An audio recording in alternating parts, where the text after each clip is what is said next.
هفته گذشته ما در موضوع خلافت حضرت عثمان با شما صحبت میکردیم و درباره کشورکشایی هایی که مسلمانان تحت سرپرستی و رهبری حضرت عثمان، یعنی در زمان خلافت حضرت عثمان رضی الله عنه انجام داده بودند صحبت داشتیم. اگر یادتان باشد در موضوعی آمدیم که حضرت عثمان مکتوب نوشت که راه قسطنطینیه پایتخت روم فقط از راه اندلس میتواند به دست بیاید. تا زمانی که مسلمانان اندلس یعنی همین اسپانیا امروزه ضبط نکنند، هیچ امکان ندارد که شهر قسطنطینیه، شهر استانبول امروزه فتح گردد. اما برای آن که با موضع طنجه به همون جایی که از او طرفش گیبرالتر، نیم جزیره گیبرالتر اسپانیا قرار دارد رسند، باید که قوم‌های بربری را که یک دولت بسیار متمرکز با قوت داشتند شکست میدادند و به سوی بحر میانه زمین راه پیدا میکردند. از این خاطر با امر حضرت عثمان عبدالله ابن ابی سرح والی مصر لشکر آماده کرد. در تاریخ شمارش هم آمده است که 20,000 نفر بودیم و به سوی بربری ها لشکر کشید. قوم بربر یک قوم بسیار سلاحشور بودند، مردم جنگاور جنگ آزموده که در مرز تونس لیبیای امروزه زندگی میکردند، یک قسمی از مراکش، و اینا دولت متمرکز داشتند، پادشاه داشتند، مرکز شهر آبادان با نام سبیتله داشتند که در تاریخ نامش آمده است.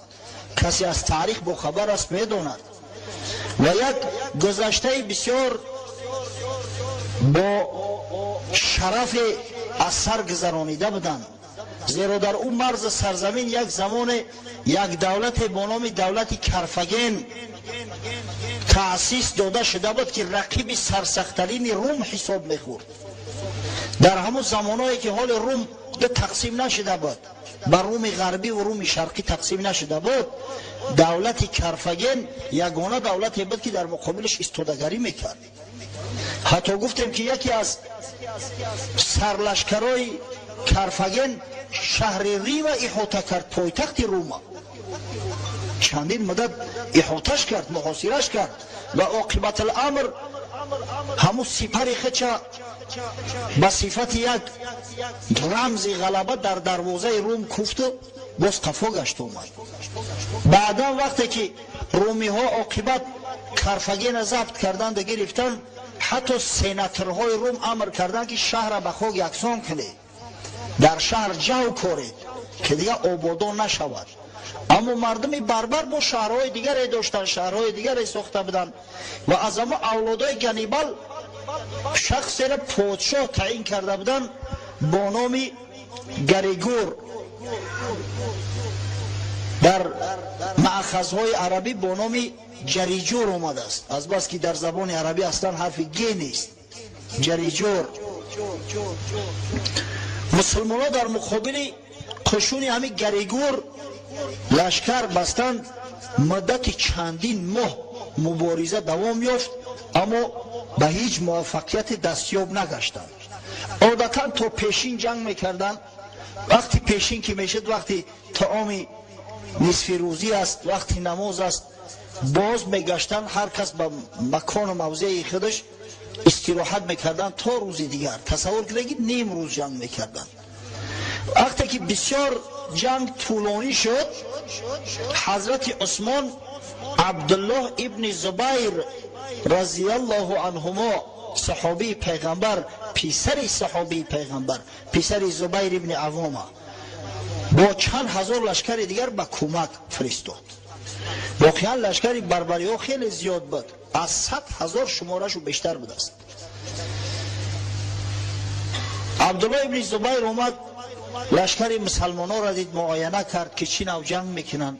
در لشکر مسلمانان یک عده از بزرگای اصحاب پیامبر خویش اقربای نزدیکترین شرکت داشتند، از جمله حضرت عبدالله ابن عباس، حضرت امام حسن، امام حسین نبیروهای پیغمبر صلی الله علیه و سلم، حضرت عبدالله ابن جعفر پسر عمک امام حسن امام حسین است، حضرت عبدالله ابن عمرو ابن عاص فاتح مصر و والی اول مصر، همون شخصی که قصه غلبه دویم باره و ضبط اسکندریه‌اش هفته گذشته من برای شما بیان کردم. اما از بس که نیم روز جنگ میکردن، بعد نیم روز بود هر کس به وطن خودش میرفت، به مکان خودش. بربری ها در سرزمین خود بودن، قوه هاشون نو میکردن، اما بیچاره مسلمان ها با همون عیده روز دیگر با جنگ میبرومد.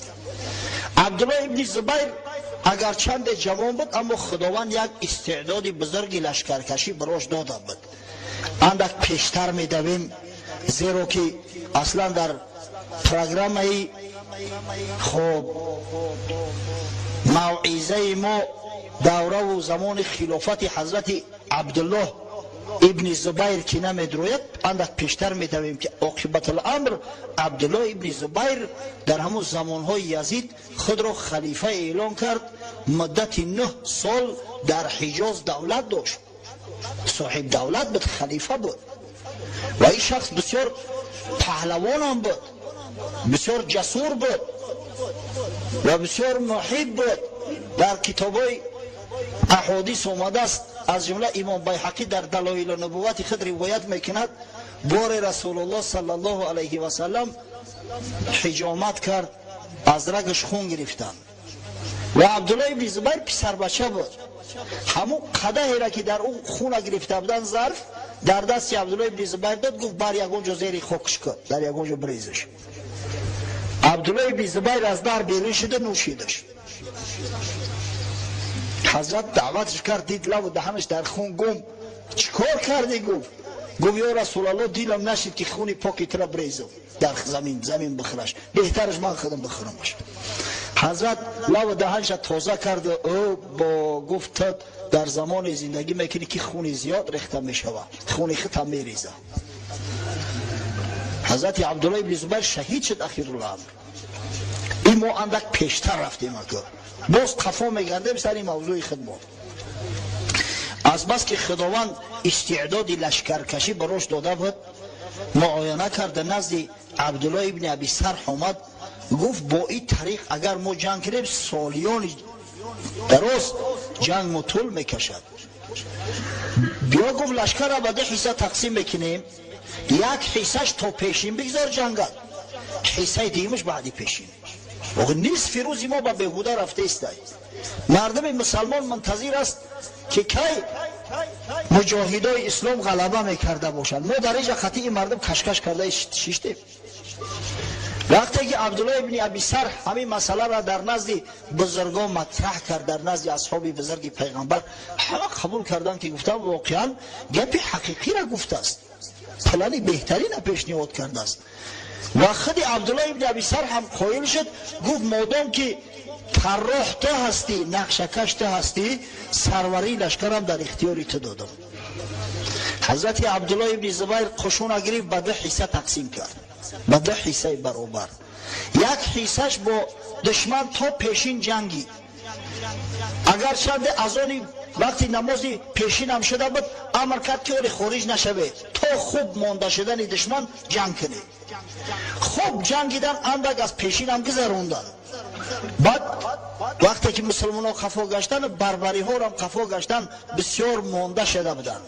در همین لگرش اومدن و سلاح های جنگی را یک سو گذاشتن. او کسایی که در بدن زره داشتن، زره ها را نو بر آورده بودن که قشون قسمت دویم قشون که استراحت کرده بود با ندای الله اکبر هجوم کرد. دیگه بربری ها را غافلگیر کردن، نه امکان خط دفاع آراستن، نه دیگر قوت توانایی که مقابل لشکر فاتح اسلام ایستند. و نه ایمان و اقانه که خدای تعالی برای مسلمانان داده به در اونا نبود. از این خاطر با پرگی شکست خوردن، چنان تارمارشو کردن مسلمانان که حتی در حین جنگ عبدالله ابن زبیر به همون گریگوری پادشاهشو رسید، به یک ضربه سرش از بدنش جدا کرد و او سر گرفت، در سر نیزه زده برداشت. مردم دیدن، بربری ها وقتی دیدن که شاهشو کشته شد دیگه قلبشو شکست. اکثرش که از دم شمشیر گذشت، یک حصهش گرفتند خودشون به پایتخت مملکت به شهر سبیتله رساندند، در محکم کردند. عبدالله ابن زبیر مردم دیگر استراحت نداد. ببینه لشکرکش واقعی چی نام بشود. پیش از او که به شهر سبیتله یک کمک برسد، از گرد اطراف امر کردن و شهر احاطه کردن. وقتی که مردم شهر دیدن که دیگر از هیچ کمک به اونا نمیرسد، از دری گفت و شنید وارد شدند که ما هر شرط قید باشد قبول داریم، اما جانهامون امان میخواهیم، بر جانمو باید زیان نرسانید. مصطفی در یک تجربه تباشو بشینه در میبره. پس حضرت عبدالله ابن زبیر با غلبه و پیروزی، با غنیمت جنگی به نهایت زیاد در تاریخ ها اومده است که به هر یک سواره مسلمان 3000 دینار طلا و به هر یک پیاده 1000 دینار طلا رسید. دینار طلایی، سکه های طلایی. و دختر گریگور پادشاه هم به اسارت افتاده بود.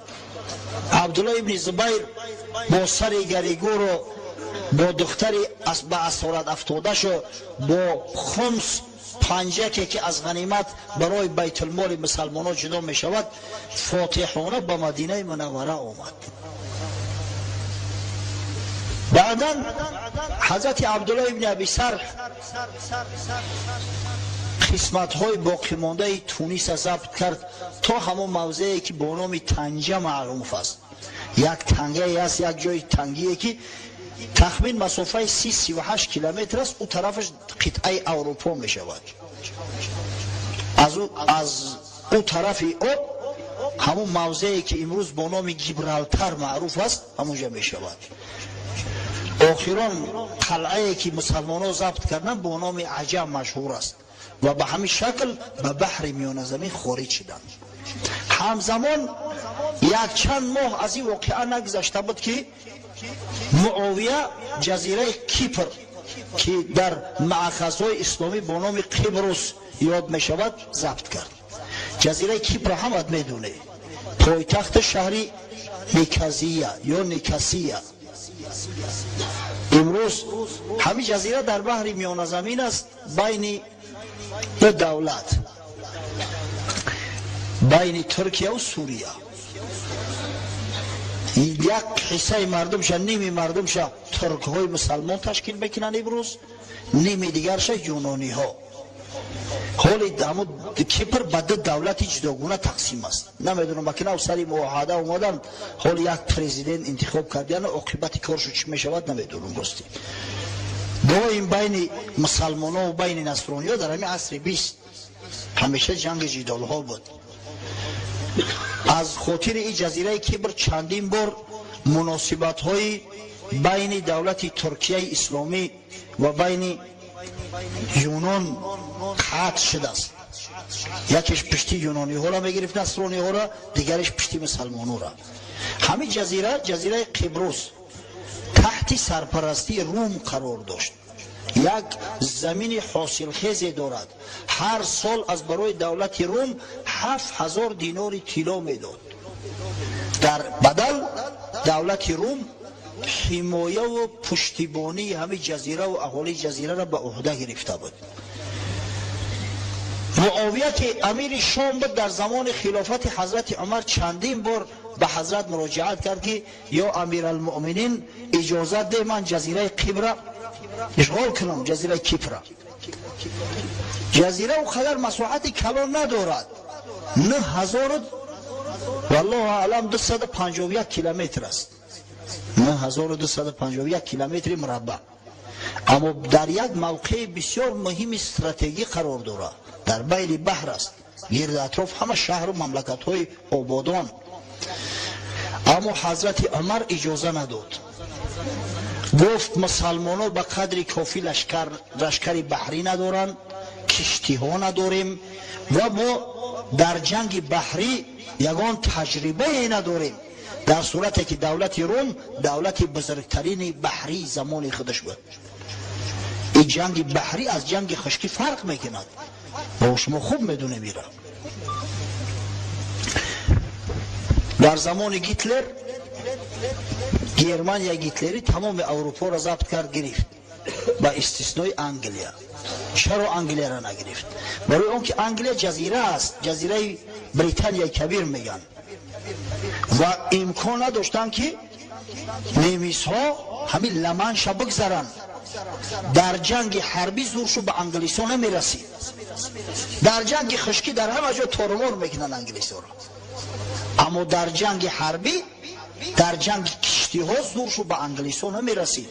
دولت انگلیا در همه عصر زمان دولت پر اقتدار، یعنی در عصر 20 در سالهای جنگ دوم جهان در نظر دارم، دولت پر اقتدارترین بحری دنیا بود. حاضرم فلوت انگلیا به نهایت قوی است. حتی وقتی که شهر لندن نیمیس‌ها بمباران کردن، چرچیل گفتن چی می شود؟ انگلیا تسلیم می شود؟ گفت هرگز نه. اگر گفت نیم جزیره، اگر جزیره بریتانیا را ضبط کرده بگیرد هیتلر، قشون انگلیس در درون کشتی ها با چندین سال قتش جنگ میکنن، زورشان نمیرسه. ببینید الان دولت روم هم در عصر زمان خود دولت بزرگترین بحری بود، تجربه کافی داشت، کشتی های زیادی جنگی داشت. از همین خاطر حضرت عثمان به معاویه اجازه نداد، گفت داخل نکن مردم در این مهلکه. در زمان خلافت حضرت عثمان معاویه باز به شدت به اصرار طلب کرد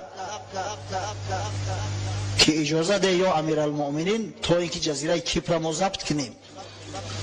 بسیار بعضی یک پایگاه نظامی خوب می شود. در ابتدا حضرت عثمان راضی نبود، اما بعدا با فشارهای معاویه راستی که از بس که از حد زیاد طلب زیاد کرد، خب رضایت داد، اما گفت کسی را مجبورا به عسکری نمیگیری، اعلان کن هر کسی اختیارا خواهد همراه میگیری، کسی نخواهد برای مجبوری باید نباشه. در مسجد اعلان شد که هر کسی که میخواهد در جنگ بحری شرکت کند بیاید. جنگ بحری را پیامبر تعریف و توصیف های زیاد کرده است. ببینید در زمان هایی که مسلمان ها یک کشتی نداشتن، از بحرها فرسخ ها دور بودن، حضرت رسول الله صلی الله علیه و سلم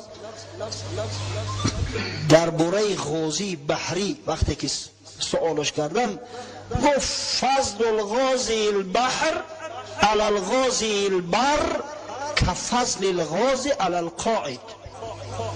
فضیلت و ثوابی که غازی در جنگ بحری میگیرد از فضیلت غازی که در خشکی جنگ میکند به حد زیاد است که مثل همین فرق بین غازی با یک نفر شخص خانه نشین.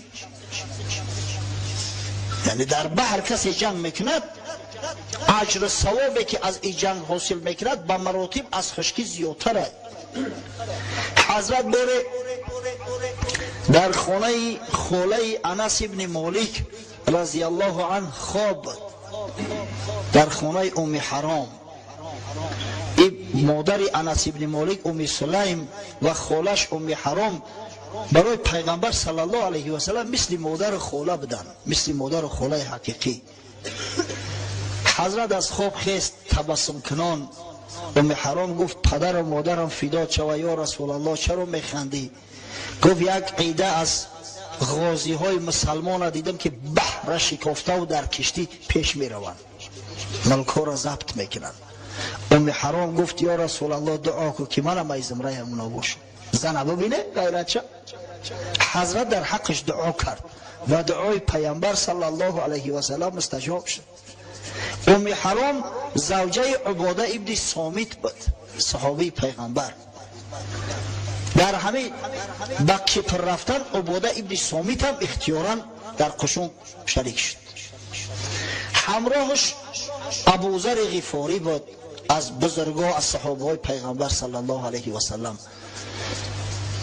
مقداد ابن اسود بود، ابو دردا بود و دیگر صحابه بزرگ همراه لشکر مسلمان در کشتی سوار شدند. از طرف دیگر از پورت اسکندریه، از بندر اسکندریه با امر حضرت عثمان عبدالله ابن ابی سرح والی مصر حرکت کرد. خلوت ناخست اومدن در جزیره کیپر فرود اومدن، دیگه جزیره را احاطه کرده بودند. مردم کیپر را غافلگیر کردند، همچنین امپراتوری روم را نیز اونو درک نداشتند. ناخست دیدن که علاقه جزیره از جانب مسلمان ها احاطه شده است، محاصره شده است. دیگر مردم کیپر چاره ای نداشتند، تسلیم شدند.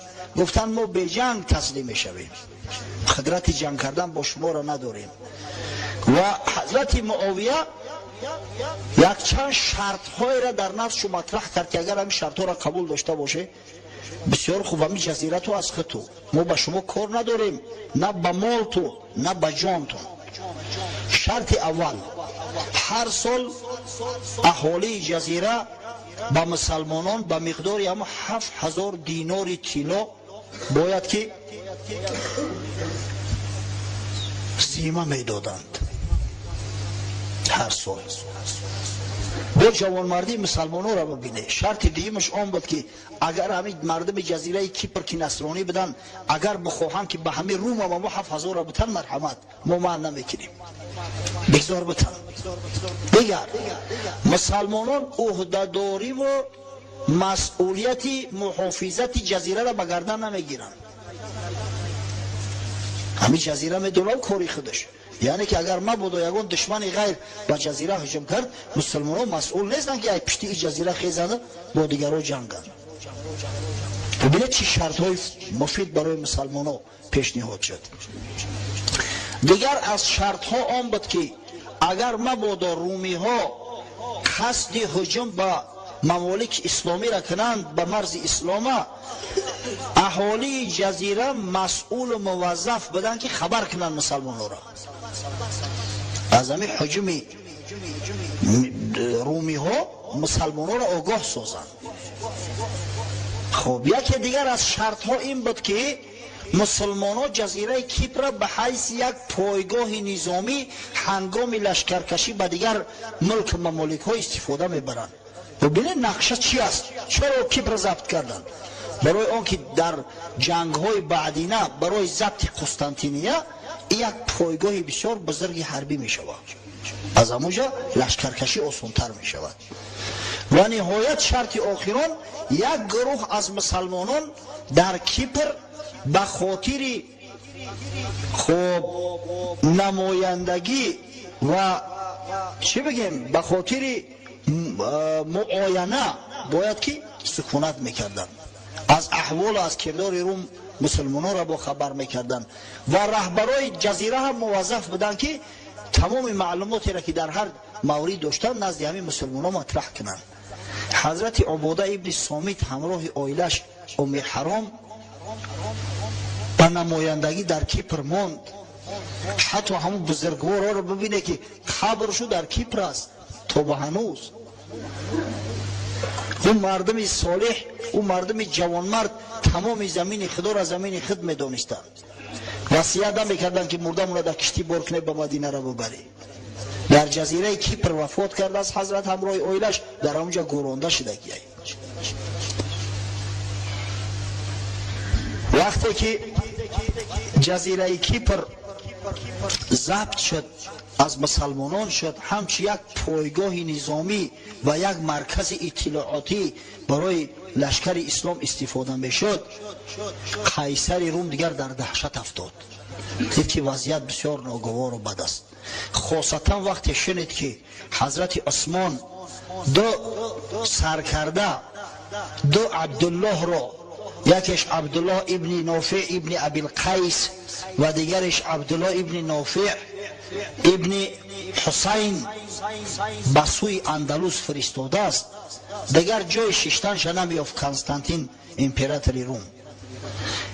این دو سروری دلاورم در یک چند کشتی آمدن، در اندلس یا در اسپانیا فرو آمدن و یک شهر را ضبط کردن، همونجا را یک چه بگم یک قلعه کردن، قلعه مسلمانو. حضرت عثمان امر کرده بود که شما باید همونجا مرکز گیرید، یک مکانی را اختصاص دهید، بعدا وقتی که لشکر مسلمانو رفت جای داشته باشن برای فرود آمدن. اینو پیشاهنگان لشکر مسلمان بودن. دیگر کنستانتین اندیشه کرد که چی کار کنم، وضعیت ناگوار است، از همه طرف احاطه میکنن. آخر الامر با مشورت با رهبرای دولت به قرار آمدن که آخران جنگ، آخران کارزار را با مسلمانان میکنیم. اگر پیروز شدیم مسلمانان را پیش میکنیم، اگر پیروز نشدیم که با شرف در جنگ هلاک میشیم، علاج دیگر نداریم. ببینید این به سعادت را که دست صلح و دست آشتی را دراز نکردن، تا به هنوز در چشم اونو عرب ها مردم جاهل، بی سواد، بی تمدن دانسته میشد. مردم ور میگفتن عربا، مردم بی مدنیت، مردم بیابانی، یابایی. به صلح راضی نشد. اما جنگ مسلمانان را در جنگای زمینی دیده بودن که چه جنگ میکنن. هنوز تلخی شکست هایی که در مرز روم از مسلمانان چشیده بودن ولی ای دماغشون نرفته بود. یا داشته باشه هفته گذشته برای تو قصه کردیم که چی نو حبیب ابن مسلمه وقتی که با زنش وداع میکرد گفت آخری من تو یا در خیمه موریان سرلشکری رومیا خواهد بود یا در جنت.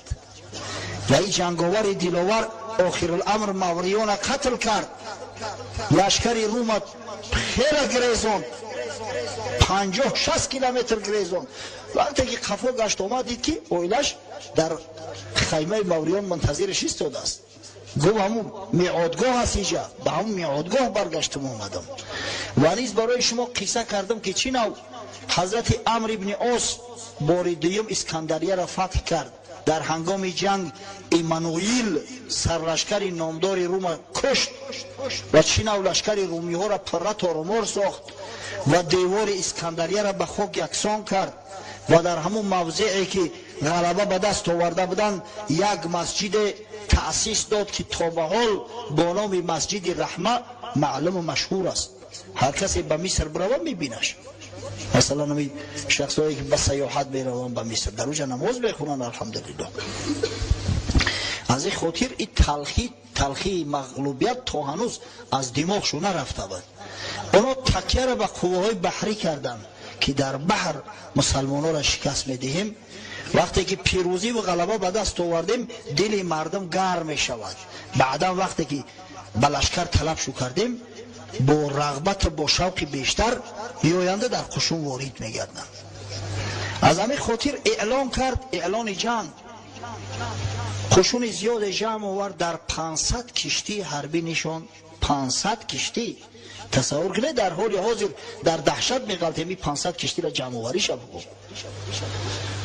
و به سوی اسکندریه روانه شدند.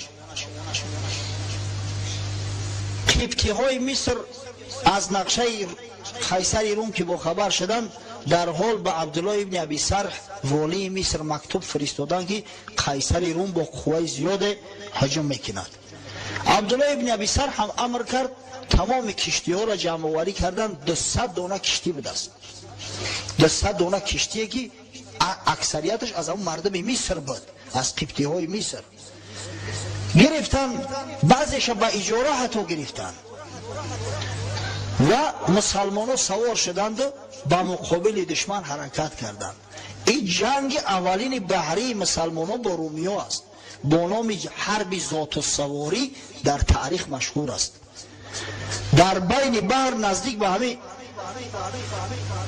اسکندریه، بندر اسکندریه به هم ملاقات کردن. شب بود. نماینده هاشون به هم دیگر مصلحت کردن که تا روز ندامد، تا صبح نشود جنگ شروع نمیکنیم. مسلمان ها رو قبول کردن، رومی ها نیست. وقتی که روز شد مسلمان ها پیشنهاد کردن که بیایید، مردم در بحر بسیار تلف می شود، بیایید به خشکی برویم، جنگ در خشکی کنیم. اما این رومی ها ضرب شمشیر اسلامی را چشیده بودن در خشکی، با یک آواز گفتن بحر، ما بحر را قبول داریم. شمارشون هم زیاد بود، تجربه شون هم بیشتر بود. اونا میدونستن که مسلمان ها همون اسباب های نفت انداز ندارن یا کم دارن. زمانهای پیش این پوشکه ها نبود، منجنیق های مخصوصی بزرگی در کشتی نصب میکردن، بعد همین بوشکه های پری نفت آتش میزدند، با واسطه هم منجنیق به کشتی دشمن میپرتوفتن تا در بگیرن. طریقه جنگ همین نوع بود. اگه تصور کنه که مسلمان ها قریب کی نداشتن، از دور بعد شروع کردن همه خیلی کشتی ها را دیگر بوشکشب کردن، دیگر بسیاری کشتی ها در گرفت، یک ترس حراس در میان مسلمان ها جاری شد. اما در همین لحظه حل کننده شیر مردای خدا، صحابه های پیغمبر با یک ارادت بسیار کامل حرکتان در کشتی خود با متانت از برای تمام سرنشینای کشتی، از برای مجاهدای اسلام یک نمونه عبرت شدند. تصور کنید که در جنگ شاید اولین شده مسلمان ها همی ابردش استفاده بردن. ابردش هم میدونه. بعدا وقتی روزنهای بحری اگه کشتی را میخواستن غارت کنن، این عصرهای میانه ده کشتی های روزن بودن که پیراتی میگن در بحر، با کشتی نزدیک میشیدن، بعد امر میشید که نه ابردش بیریتی، نه ابردش اینا در ابردش بگیری. بندهای مخصوصی که در سرش چنگک است، یک چنگک نه 5-6 چنگک داره، میپرتوین در اون کشتی، بعد میکشن کشتی را به هم جوس میکنن، ای کشتی خیشو در اونجا میگذارن.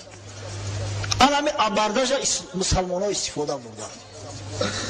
چنان قتل شد، چنان جنگ شد که تاریخ مثلش نمیدونه.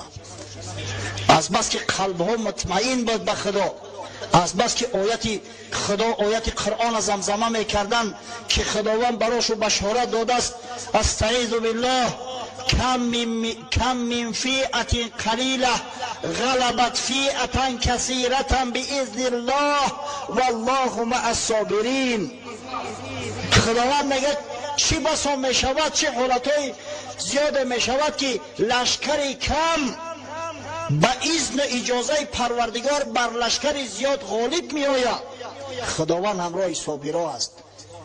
و چنان تارمار کردن خشون روم که فقط خودی همون کنستانتین امپراتور روم با یک عده همون رفیقا و خیش اقرباش در یک کشتی جان به سلامت بردن، همه را دیگه قتل کردن. حتی در تاریخ ها آمده است که از خون مردم اعم از رومی و از مسلمان بحر سرخ شده بود. تصور کنید از یک طرف 500 کشتی، از یک طرف 200 کشتی به هم دیگر جنگ میکنن. چی جنگی؟ قیصر خودش زخمی شده بود. ابن اسیر در کامل روایت میکند که آمد گریخته به یک عذاب خچه به جزیره سیسیلیا رساند. جزیره سیسیلیا در مأخذهای اسلامی با نام جزیره صقلیه معروف است. صقلیهش میگن. این سیسیلیا امروزه. حمد کینوی کمیسر کتانی را تماشا کردگی بفکرم. گیوگرافی هم که سیسیلیا را ندونه، اوی کینو میدونه. مملکت مافیوزها، مافیا. این مردم سیسیلیا بسیار مردم خونگرمن، ایام پیش خونگرم بودیم. وقتی که کنستانتین میاد به این جزیره، رومی هایی که در سیسیلیا زندگی میکردن به شور آمدن که تو بدبخت چی کار کردی؟ به این کار ایت کردی. اولا دین نصرانی را در زیر خوف و خطر گذاشتی، ثانیاً بهترین جوانای ما را گرفتی بردی در جنگ هلاک کردی. اگر حوض مسلمان ها هجوم کنند دیگه کی ما را محافظت میکنه؟ و از شدت خشم غضب امپراتور کنستانتین به دست خود زدن کشتن. احوال شخص گریزه همین میشود. خشو به حال جوانمرده که در جنگ با دشمن که برمد تا آخر فداکارانه جنگ کنه. تاریخ گواه است هر سرلشکری که جان فدایی میکنه غالب همو است، غلبه جانب همو است. اما کسی بزدل است، یک چشمش پیش است یک چشمش خفا که چی نو کرده جان خود به خلاص کنم عادتا مغلوب میشود. برای شما مثال زیاد آوردن در کور است. صدام حسین یک نمونه بسیار بارز است برای ما و شما. عاقبت الامر کنستانتین به همین طور فاجعه‌ای به دست مردم خود به قتل رسید. کنستانتینه که بعد وفات پدرش آرزوها داشت که ملک روم ایسر نو باز از دست مسلمانان گشته بگیرم و دولت روم با به همون اقتدار پیشینش یک دولت ابرقدرت بود گفته بودیم برسانم. عاقبت الامر به یک طور فاجعه‌ای از دست رومی های خودش به قتل رسید و مسلمان ها چنان غلبه به دست آوردن که دیگر بعد ای رومی ها نه در جنگ بحری نه در جنگ خشکی جرأت نمیکردن در مقابلشون ایستند و همین طریق راه به سوی اسپانیا به سوی اروپا برای مسلمان ها کشوده شد. گفتیم در زمان خلافت حضرت عثمان در سال 27 هجری به امر حضرت عثمان 2 نفر از جوان مردا هر دشان عبدالله ابن نافع ابن کثیر در البدایه و نهایه هر دشان عبدالله ابن نافع آورده است، اما برای آن که از هم دیگر فرق کنند نام باباهاشون هم آورده است. یکیش عبدالله ابن نافع ابن ابوالقیس، یکی دیگرش عبدالله ابن نافع ابن الحسین. اما در بعضی کتابای دیگر چشمم افتاد دیدم یکیش با نام عبدالله ابن قیس ذکر میکنن، دیگرش با نام عبدالله ابن نافع. شاید کوتاهش کردیم، ما هم عبدالله ابن قیس عبدالله ابن نافع میگیم. این 2 جوانمرد برای مسلمان ها سرزمین اول در اسپانیا ضبط کردن. شاید در تاریخ خوندگی شاید در آینده میخونه که نوشته شده است که فاتح اندلوسیا طارق ابن زیاد است. طارق ابن زیاد شخصی که گلوگاه گیبرالتر به نام همون نامگذاری شده است. راستی که ما هم همین را خونده بودیم. پس چه مناسبت است در اینجا که در کتاب اومده است که در زمان خلافت حضرت عثمان اندلس ضبط شد، در صورتی که طارق ابن زیاد در زمان ولید ابن عبدالملک زندگی میکرد سال 91 اندلس ضبط کرده است، سال 91 هجری. حضرت عثمان سال 35 هجری به شهادت رسیده است. بین اینا عالما و معرخا توفیق میدهند به این که عبدالله ابن قیس و عبدالله ابن نافع فقط یک مکان یک موضع را ضبط کرده بودند، یک شهر را تصرف کرده بودند، نکرد اسپانیا را. اما طارق ابن زیاد تمام ملک اندلوسیا را ضبط کرد. راستی ما زمان خلافت ولید ابن عبدالملک نقشه نداریم که بیان کنیم، از او خاطر درباره ضبط اسپانیا هم که جای سخن اومده است اگر چنده که با موضوع حضرت عثمان داخل ندارد میخوام یا روشنی بدازم، زیرا تاریخ است. ما و شما باید بدانیم که سرمنشه رنسانس اروپا، احیای اروپا از کجا بود؟ تمدن از کی یاد گرفتن؟ علم و تکنیکش و از حساب کی پیش رفته است؟ در زمان پادشاهی و حکمرانی ولید ابن عبدالملک اموی طارق ابن زیاد لشکرکش مسلمان یک لشکر 12,000 را تأسیس داد که والی مغرب موسی ابن نصیر براش مجهز کرد. اکثریت لشکر بربری ها تشکیل میدادند، همون بربری هایی که الحمدلله مسلمان شده بودند، عرب نه، بربری ها. امروز ما میگیم که الحمدلله زبان مردم الجزایر عربی است، زبان مردم مراکش عربی است، زبان مردم لیبیا عربی است، زبان مردم تونس عربی است. یک زبان اونها دیگر بود. اون مردم مسلمان شدن، زبان عربی را قبول کردن، با نام بربری یاد میشوند. بربرها اکثریت لشکر بربرها تشکیل میکردند. 12,000 نفر در 5 کشتی سوار شدند و حرکت کردن به سوی اسپانیا و در همون گلوگوی همون نیم جزیره که با نام گیبرالتار معروف است، یک مرکز استراتژی بسیار مهم است، تا به امروز در دست اسپانیا نیست. انگلیس ها اجازه نمیتر اسپانیا بگیرش. انگلیس ها همونجا را اداره میکنن. کوالیسیون بین المللی است، میگن خشم تنها ادارش میکنن. بسیار مرکزی مهم است، جایی که از بحر میان زمین به اقیانوس اتلانتیک راه است. از همونجا از همون تنگی داخل شد به خاک اسپانیا. اسپانیا یک سرزمین بسیار حاصلخیز، یک سرزمین بسیار زیبا است. در تاریخ اومده است که از طرف گوتها، قوم‌های گرمانی، اسپانیا ضبط شد. یک زمان در اسپانیا گال‌ها زندگی میکردند، بعد در زیر تصرف رومی‌ها در اومد. اما وقتی که قبیله‌های گرمانی پیدا شدند، از جمله همه گوت‌های جنگاور، اسپانیا را ضبط کردند، فرانسه را ضبط کردند. مثلا همون عصر زمان‌ها در فرانسه دولت در دست گرمانی‌های فرانک بود، به نام همون فرانسه نامگذاری شده است. در اسپانیا به دست گوت‌ها گذشته بود. این مردم بسیار مردم جنگاور بودند. امپریای روم غربی را همه تورمار کردند، به خاک یکسان کردند. چنان مردم مبارز بودند که حتی در تاریخ ها میخوانیم که وقتی آمدند شهر ریم احاطه کردند، امپراتور روم غربی آدم فرستاد نشد، پول مال زیاد براشون وعده کرد، اما قبول نکردند. خواست ترسشان بده. گفت قشون رومی ها به حد زیاد هستند، به حد تیرانداز بسیار داریم که اگر همه یک باره به یک امر تیر بزنند، آفتاب بر شما میپوشونند، دیگه آفتاب روشن نمیبینه. تیر همه قضیه چه میگه که دیگه آفتاب به شما میپوشونند. سردار قبیله شو گفت که هیچ گپ نموده، سویا جنگ میکنیم، برای ما بهتره. ببینیم که مردم غیور بدن گوتها.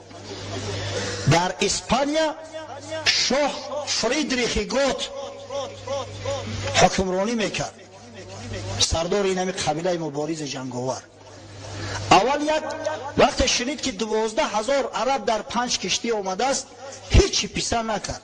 یک قشون همون برابر عرب ما گویا فرستاد در مقابل شو که اونا را بزنه از خاک ما پیش کنه.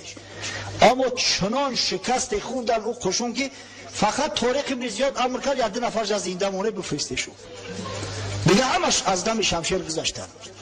بعد فریدریخ فهمید که اینجا گپ دیگر است، این رومی های ترسو و ترسانچک نیستند، این مردم بسیار مردم غیور و با غیرت و با ایمان هستند.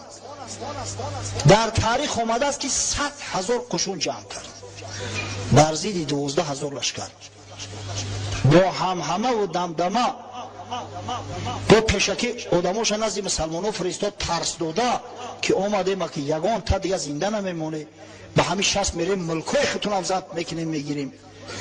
طارق ابن زیاد وقت دید که وضعیت بسیار بد است، این سال 91 هجری است بچو،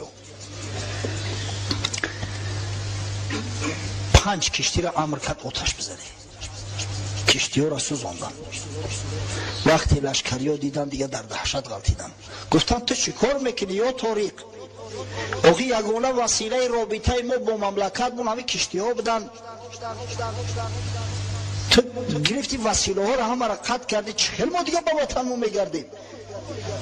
طارق گفت یک خطبه بسیار تاریخی کرده است، خدا رحمت شو کنه، اینه که جوان مردا بودن که اسلام پیروز میشد، اینه که جوان مردا بودن که اسلام در سراسر عالم منتشر شد. گفت مسلمانای محترم، در پشت و قشون 100,000 دشمن ایستاده است، در قفات و بحر یا همه قشون 100,000 را تارمار میکنه، غازی میشوه. همین ملک سرزمینی که ملک سرزمین پروردگار شماست مال شما میگرده، یا جوان مردانه در راه خدا شهید میشوه راست جنت میروه، یا مثل ترسو میگریزه در بحر میدروه در بحر غرق میشه. علاج دیگه نداریم.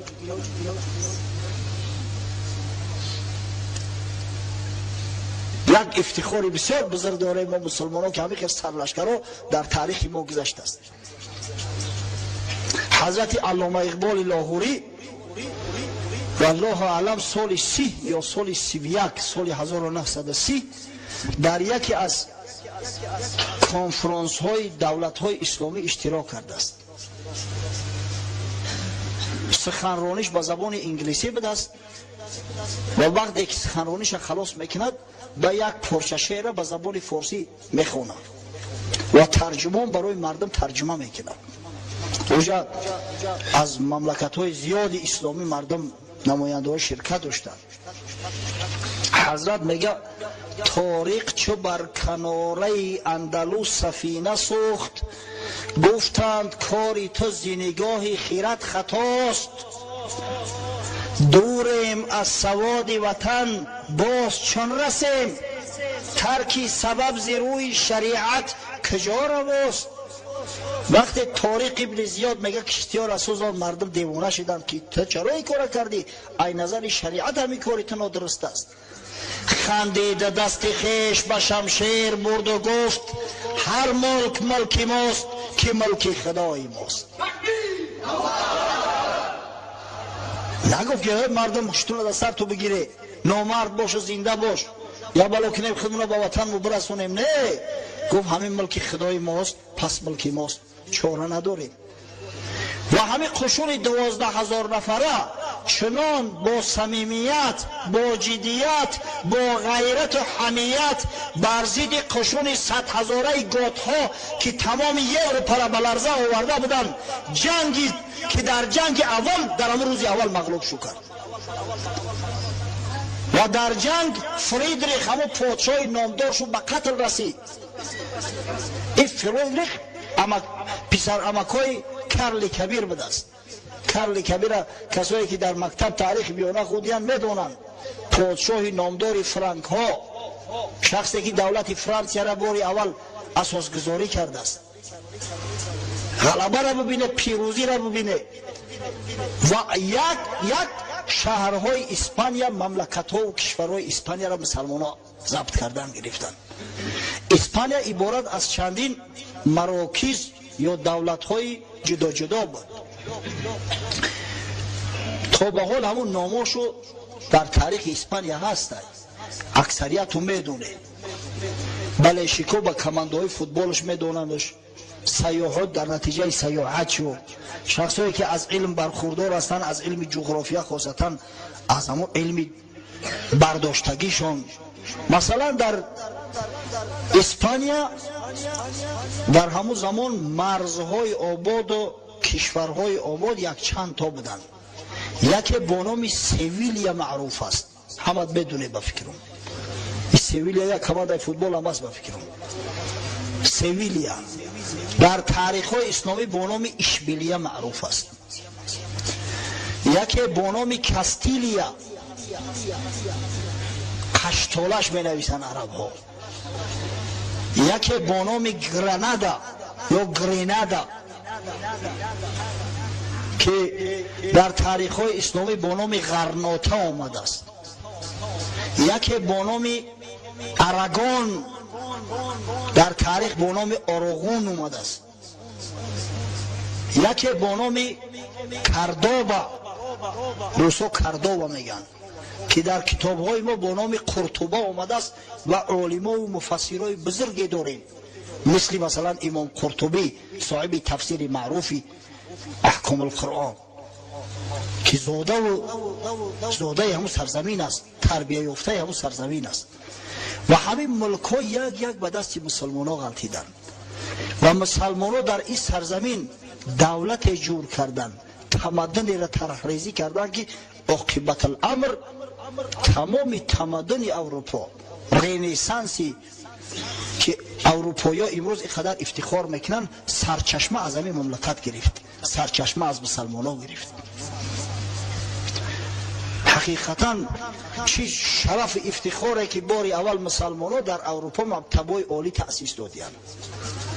باری اول مکتبای عالی را اگر چند امروز بعضی مستشرقا با جهالت دعوا میکنن که گویا مکتب‌های عالی ابتدایی در یونان قدیم، روم قدیم بود، اما این دروغ است. مکتب عالی به همه شکل‌هایی که امروز است، با کافدراهاش، با صنفخانه‌هاش، با لابراتوریهاش، از جانب مسلمانان باری اول تأسیس یافته است. مخصوصا قرطبه مرکز دولت مسلمانان تأسیس شد. یک چند مدت تحت مقصد که در دست اموی‌ها بود، بعدا وقتی که عباسی‌ها سر قدرت اومدن شاید مدت 7-8 سال زیر سلطه عباسی‌ها گذشت، اما وقتی که اموی‌ها بالکل کشته و نیست شدن، آخران پادشاه اموی وقتی به قتل رسید، یکی از نماینده های خاندان اموی با نام عبدالرحمن ابن هشام ابن عبدالملک ملک قرطبه را ضبط کرد و دولت اموی ها را تأسیس داد. در تمام قلمرو مسلمان ها ملک عباسی ها شده بود، فقط در قرطبه در اندلس در دست همون خاندان بنی امیه باقی ماند و تمدن را اونا طرح ریزی کردن که نظیر مانند ندارد. یک مقاله حضرت محمد تقی عثمانی را خواندم، عالم بزرگ زمانه خودمان است، مفتی پاکستان. در همین انجمن وابسته به جشنواره امام اعظم ابو حنیفه حضرت شرکت داشت. سیاحت به اسپانیا، به همون قرطبه و به اشبیلیه و امثال اینا بیان میکنند. تأثیرات غچ در زمان گفته است. تصور کنه وقتی شهری که 490 مسجد داشته باشد، تصور میکنه مسجدهای بزرگ، مسجدهای زیبا. مسجد جامع قرطبه تا به حال یکی از مسجدهای کلانترین دنیا است. افسوس و صد افسوس که با هزار بهانه تا به امروز مسلمانان را اجازت نمیدن که در اونجا نماز جماعت بخوانند. همچنین یادگاری تاریخیش کردن موندیانش.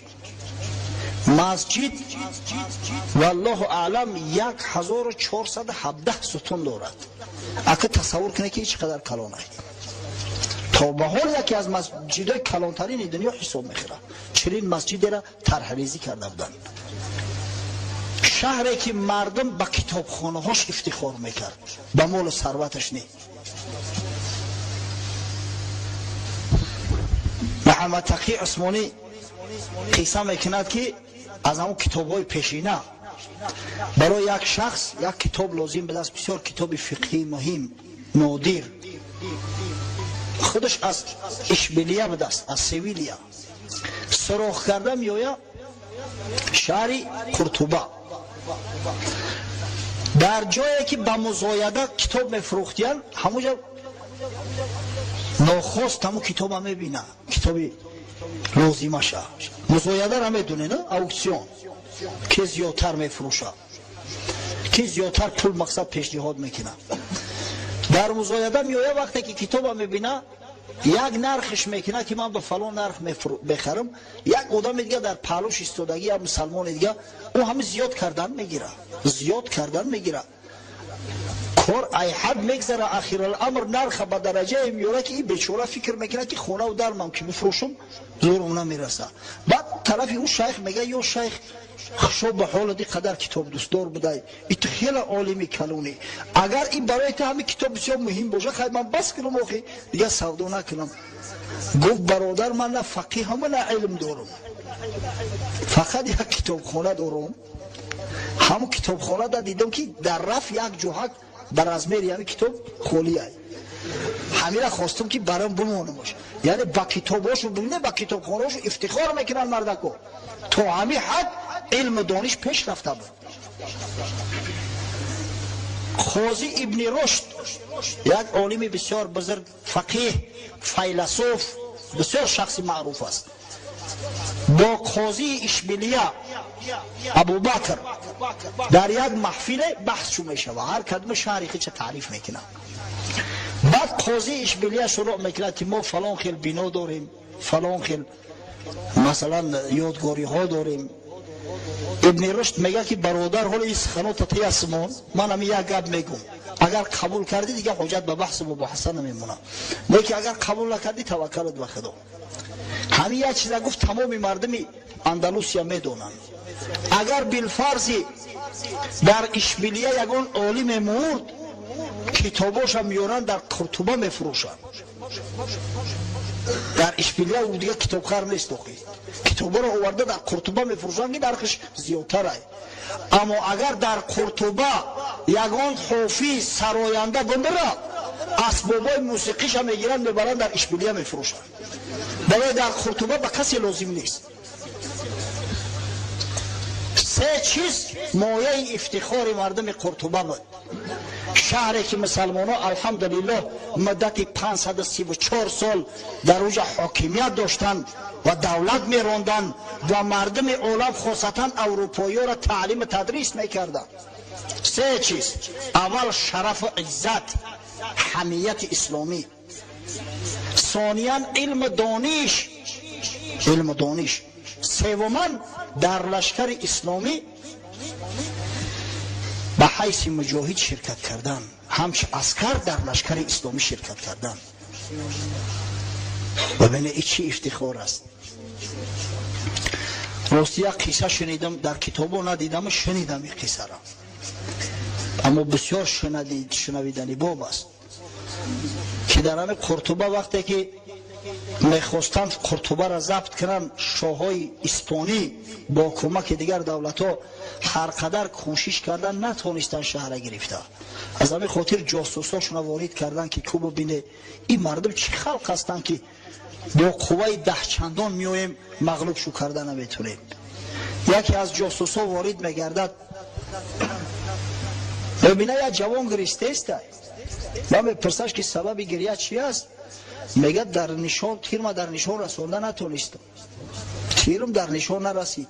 پسرک 14-15 ساله میگه ببینه که در نشان رسیده است. میگه این بچه گریه نکن، رسیده است این در نشان. میگه پشت این نشان در اون یا نشان دیگر است، من باید تیرم از این نشان میگذشته در اوش اصابت میکرد. اگر ما با یک تیر دو دشمن نزنیم، دشمن به حد زیاد است ما را احاطه کردیم که دیگر تیر ما نمیرسد برای هر یک دشمن. دیگر در دهشت میمونن که وقتی که جوان 14-15 ساله با این میل رغبت مشق میکنه، وقتی خالی خچه در مشق میگذرونه، در تعلیم علم میگذرونه، البته اینو مغلوب نپذیرن و می نشینن. علمای اروپا سرجم مصلحت میکنن که چیکار کنیم. آخر الامر به قرار میآیند که تا زمانی که در قرطبه فسق و فساد پهن نشود قوت ما نمیرسه. زیباترین فاحشه های اروپا را جمع میکنن، خلوت به قرطبه میفرستن. در شهر قرطبه نصرانی ها زیاد زندگی میکردن، مسلمان ها به نصرانی ها کاری نگرفتیان. حتی وقتی که میخواستن یک کلیسا را مسجد کنن خریدنش با پول به نهایت کلان، اما خریدن، مجبوری چیزی را از دستشون نگرفتیان. یگان ملک خصوصی را از دست هیچ نصرانی نگرفتیان. اما وقتی که این نوجوان مردا بالای مسلمان ها غلبه کردن، مجبور کردن مسلمان ها را به قبول کردن دین نصرانی. کسی قبول نکرد قتلش کردن، خانه و در همان بالاشون را مصادره کردن. انا که شما خود قیاس کنه که کی خونخوارتر است. تاریخ خودش گواه است، تاریخ میدونه، در تاریخ ثبت شده است. قصه کوتاه، وقتی که فاحشه ها میآیند همه در شرابخانه ها جاشو میکنن، شرابخانه های نصرانی، در تاورنه ها آیسته آیسته جوانای مسلمان به شراب و به همین زنای فاحشه مایل میکنن. فعل حرام زود سرایت میکنه، زود پهن میشود. و مردم فاسق فاجر میشوند، مخصوصا جوانان. وقتی که بعد یک چند سال به شهر قرطبه هجوم کردند، اول شخصی که از میدان جنگ ریخت همون جوانی بود که میگریست که تیرم در یک نشان رسیده، در نشان دیگه اصابت نکرد. این احوال به چی رسید؟ شکست ما مسلمانان در آن است که متاسفانه ما فسق فساد بیگانه ها را قبول کردیم، ما تقلیدی به بیگانگان میکنیم و الا خدای بزرگ خود حامی و پشتیبان این دینی بزرگ است، خود حامی و پشتیبان مسلمان است. افسوس و صد افسوس از کی نالیم که از ماست که بر ماست، ما خودمون به دستی خود پخش میکنیم، پچق میکنیم. و قصه کوتاه، شهری قرطبه 534 سال در دستی مسلمان بود. بعدا قرطبه و دیگر همه از جانب نصرانی ها ضبط شد. فقط یک ملک در دستی مسلمان ها ماند، ملک غرناطه، گرینادا. تا به حال یک قصر مسلمان ها ساختیان به نام قصر الحمرا، معروف است کراسنایا کریپس. تا حاضر یک افتخار یا نام گرینادا. سال 1549 تا سال 1549 را مسلمان ها در اروپا مملکت داشتند. شاه اسپانیا فردیناند ملکه اراگون ایزابلا را زن کرد، به نکاح در آورده، یک جایه شده بر ضد همین آخران دولت اسلامی تاختند و مسلمان ها را شکست دادند، مسلمان ها را بی دولت کردند. جور و ظلم بعد بالای مسلمان ها شروع شد. این است یک صفحه پر افتخاری که مسلمان ها از خود در اروپا باقی ماندند. بزرگترین عالمای عصر میانگی اروپا را اگر ببینیم، مرحمت بکنید اتوبیوگرافی دارم ببینید، فارغ التحصیل قرطبه هستند، در قرطبه اومده درس خوندیان، در اشبیلیه اومده درس خوندیان، در غرناطه اومده درس خوندن. از جمله روجر بیکن، اساسگذار احیای اروپا، اساسگذار رنسانس اروپا، شخصی که با اصول تجربوی آموختن طبیعت بار اول مطرح کرد و سبب پیشرفتن علم تکنیک شد. همه آدم شاگرد مسلمان ها است، در نزد علمای ما علم آموخته است، این تعلیم از ما گرفته است. حضرت علامه اقبال میفرماید حکمت اشیا فرانگیزات نیست، اصل آن جز لذت ایجاد نیست. نیک اگر بینی مسلمان زاده است، این گوهر از دست ما افتاده است. با اصول تجربوی آموختن طبیعت لابراتوریا، این از فرنگی ها نیست، از اروپایی ها نیست. این گوهر از دست ما غلطید، ما مردم خیرسر و ببصر این گوهر از دست دادیم، اروپایی ها از خود کردن. یکی از سبباش همین تعصب کورکورانه ما شد که متاسفانه عالمایی را که با کشف طبیعیات مشغول بدن، در حکم به الحاد و حکم به کفر شو کردن، بیچاره دیگه کسی از ترس جان دست به تجربیات نمیزد. چون عرب اندر اروپا پرک شد، علم و حکمت را بنا دیگر نهاد. دانه آن صحرانشینان کاشتند، حاصلش افرنگیان برداشتند. دام میکنه که پروردگار را او شرف و عزتی را که از برای مسلمان های متقدم ما عطا کرده بدی، باز یک بار دیگر بر ملت اسلام عطا فرما. پروردگار را غیرت، حمیت، ننگ ناموس مسلمان ها را زنده گردان تا در هر کاری که به فایده و منفعت شو است همیشه چابک باشند، همیشه کوشا باشند. و پروردگار را توسط کوشش غیرت اسلام عزیز قوت ببخش. خاصتا پروردگار را از جوانان توقع زیاد داریم، جوانای ما را از فسق و فساد نگه دار و پروردگار را اسلام عزیز در سراسر عالم منتشر و پیروز گردان. آمین یا رب العالمین.